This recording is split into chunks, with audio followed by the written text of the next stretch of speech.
Welcome to another episode of The Warning Woods. If you enjoy the podcast, please consider giving it 5 stars and writing a review.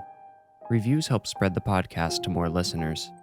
If you want more creepy content, follow me on Instagram and TikTok at The Warning Woods. I'm Miles Thomas Tritle, and this story is called Fishing Tale.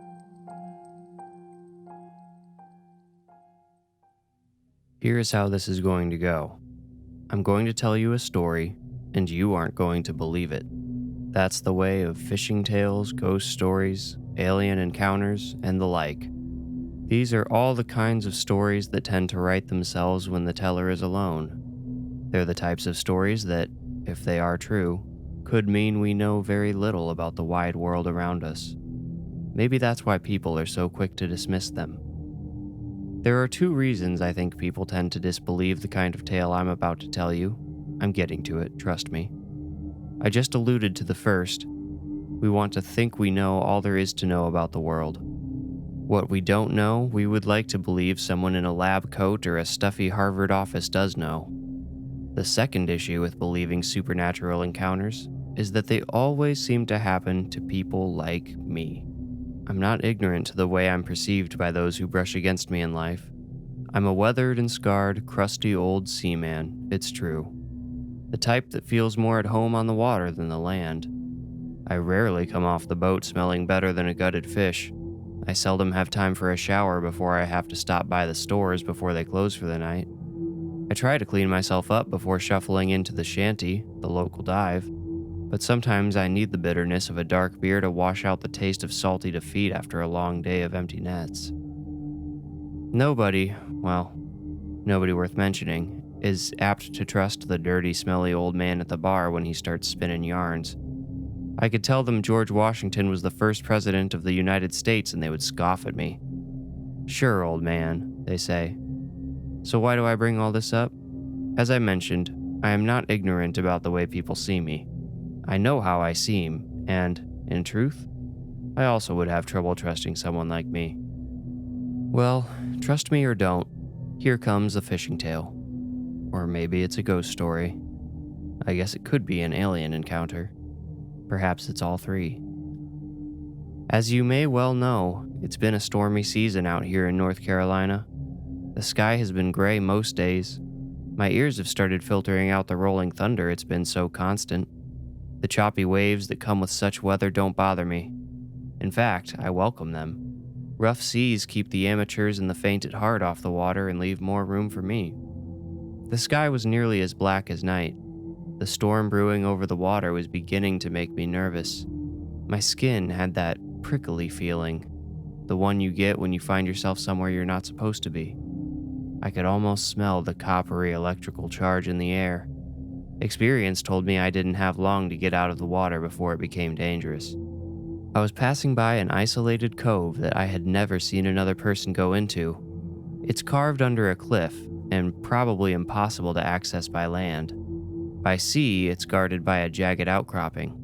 I had never ventured too close to the cove because there was no way to tell how large those protruding rocks were under the surface.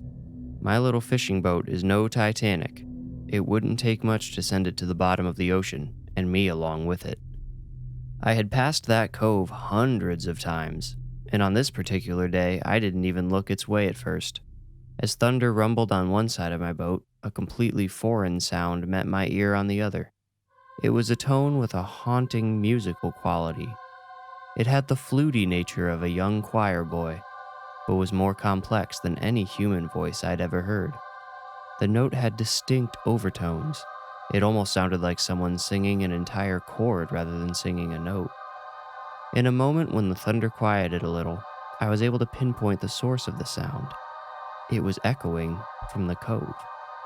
I rotated my spotlight in that direction and started searching among the rocks for whoever was singing.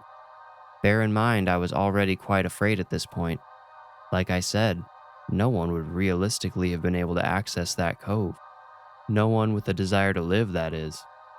I've heard plenty of stories about pirate ghosts haunting the Carolina coast, but had never seen any myself. I was afraid that was about to change. I examined the cove for a few minutes and saw no one.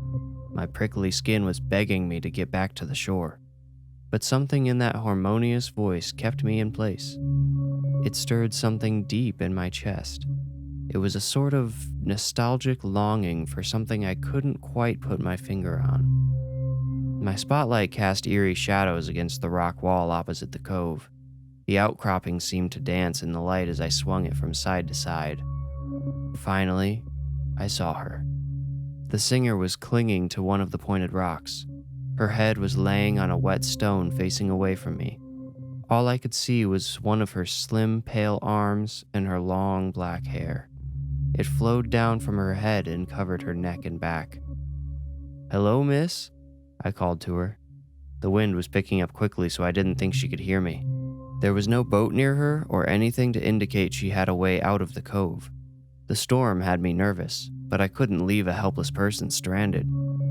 I maneuvered closer, hoping I could get her attention and toss her a rope so I wouldn't have to risk stranding myself on the outcropping. Her sweet melody reflecting off the rocks may have been the only thing keeping my hands steady. It provided a necessary calm. Once I was as close as I dared, I tied my life ring to the end of the rope. I warned her of the incoming projectile and tossed the ring in her direction. She didn't turn her head toward me, but when the ring splashed into the choppy water near her, she did let go of the rock. She slid down its rough surface and disappeared among the waves. The air felt empty without her song. My hands did start to shake as I waited anxiously for her to reappear and grab the ring. I was poised to pull her in as soon as I saw any sign of her, but she didn't surface. Those ghost stories started filling my head again, and I began to question my sanity. Was I seeing things? Was the slender woman a trick of the light? She had been beneath the surface long enough to drown any human. I decided, albeit not willingly, that if she had been there at all, I could not rescue her. With a heavy heart, I started dragging the life ring back in. It bumped against the side of the boat, and I leaned over the edge to bring it up.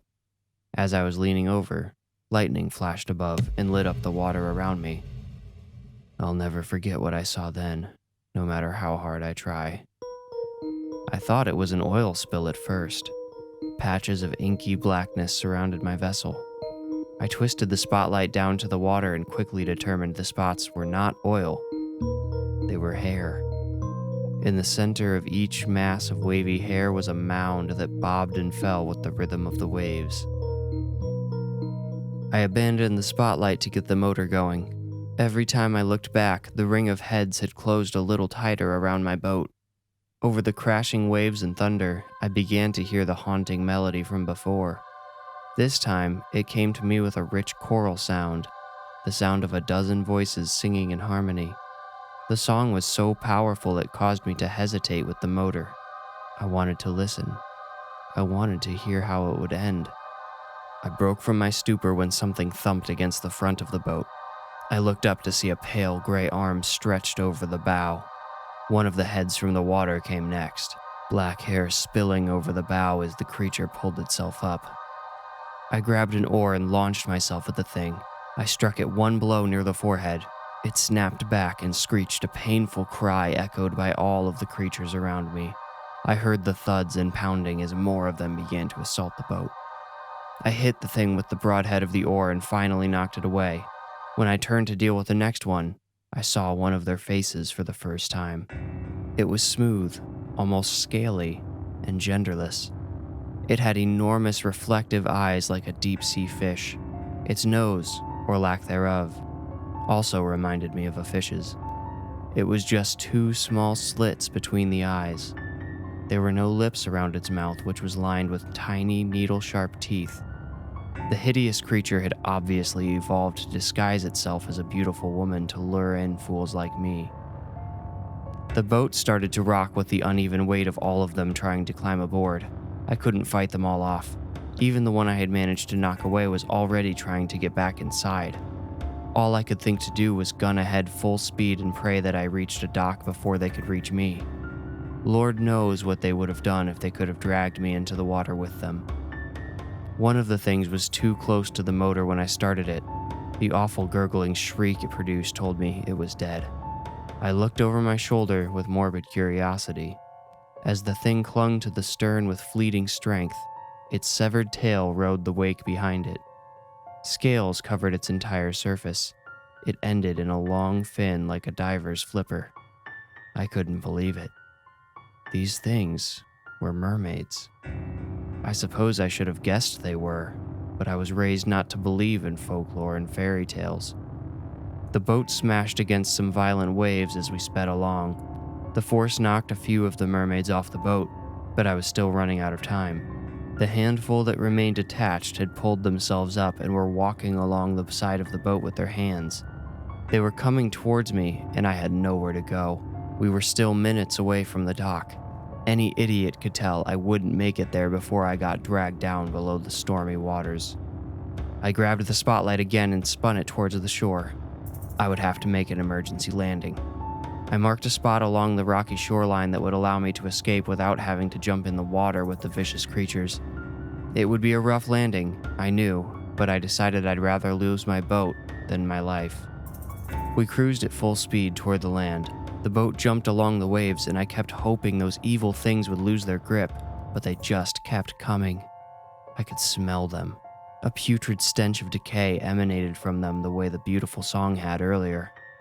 I slowed only when we were about to strike the rocks. It pained me to hear them scraping along the bottom of the boat. I gunned that motor until the boat would move no more. Grabbing my oar, I charged. I ran across the boat as I swung wildly to keep the things from grabbing me. I heard their tails floundering in the shallow water. After jumping out of the boat onto shore, I looked back. They must have known they had lost, because they had already disappeared into the water.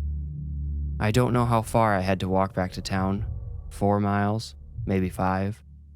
About halfway there, the storm came down heavy, and I arrived home drenched and exhausted. My boat is still there, stranded among the rocks.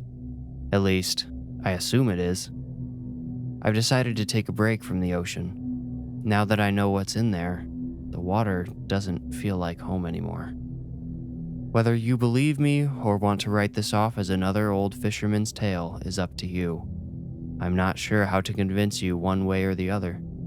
Maybe you could come out on the water with me if I ever go back. Maybe you too can hear that haunting song.